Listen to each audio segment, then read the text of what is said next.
All right, folks, let's dive into the electrifying world of UFC 314. This event is not just any fight night. It's a featherweight title showdown between Alexander Volkanovski and Diego Lopes. Oh boy, the stakes are high. This essential matchup can really shake up the featherweight division. Can you imagine the anticipation? It's like waiting for the final episode of your favorite series, but this time, it's live. It's insane to think about. So what's at stake for these fighters? I mean, does a win here really change their careers? Absolutely. With a victory, Volkanovski could solidify his reign as the champion, while Lopes, who's been on a meteoric rise, could catapult himself into title contention. It's like being in a high-stakes game of chess, where every move counts, and the championship belt is the ultimate prize. This moment can truly define their legacy. Wow, that's really intense. I was watching a documentary about chess masters recently, and it's fascinating how one small mistake can cost you the entire game. Is it similar in MMA? Laughs. Oh, for sure. Just like in chess, one misstep in the octagon can lead to a knockout.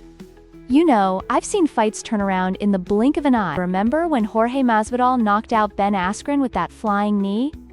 That was like a mathematical error that turned into a beautiful calamity. 1 second, Askren is leading the charge, and the next, he's out cold.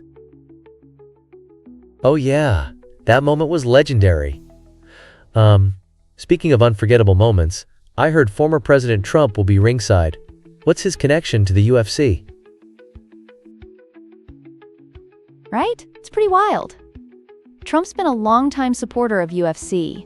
His presence adds a whole new level of intrigue. It's reminiscent of a pop culture crossover, like when celebrities show up at sporting events.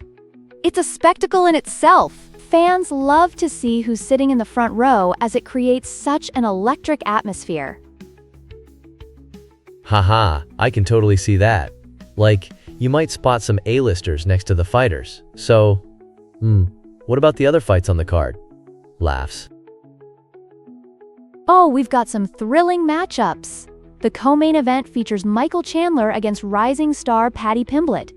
This one's set up to be an explosive clash. Think of it as a roller coaster. You start with that slow build and then, bam! The adrenaline kicks in when they start swinging. Chandler's experience versus Pimblett's youthful exuberance is going to be a real treat. Wow, that sounds intense. What if the seasoned fighter has an off night though? Doesn't that kind of throw everything into chaos? Exactly. And that's the beauty of MMA.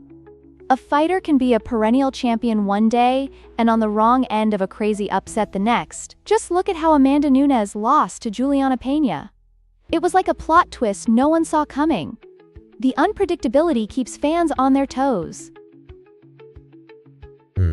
So you're saying Khalil Rountree versus Marcin Prachnio could be like a hidden gem on the card? Laughs. You bet. The prelims often deliver some of the best surprises. Just look at Michal Oleksichuk's recent TKO over Cedric Dumas. Those fights can be incredibly entertaining and might just steal the spotlight from the main event. That's wild. So if I'm just a casual viewer, how do I get the most out of all this action? What should I focus on during the fights? Great question. I'd say watch for the story unfolding in and out of the octagon. Pay attention to fighters' strategies, how they adapt as the fight progresses, and the intensity of their emotions. Just soak it all in. It's not just about punches and kicks. It's a showcase of skill, willpower, and sometimes pure heart. Wow, it's like watching an epic film, but it's live. I can't wait. So don't forget to subscribe, right? Laughs. Exactly. Hit that subscribe button, folks. Let's make sure you're up to date with all things UFC, and drop your predictions in the comments below. You'll want to be part of this exciting MMA journey. Ooh, I'm so pumped. Can't wait for UFC 314.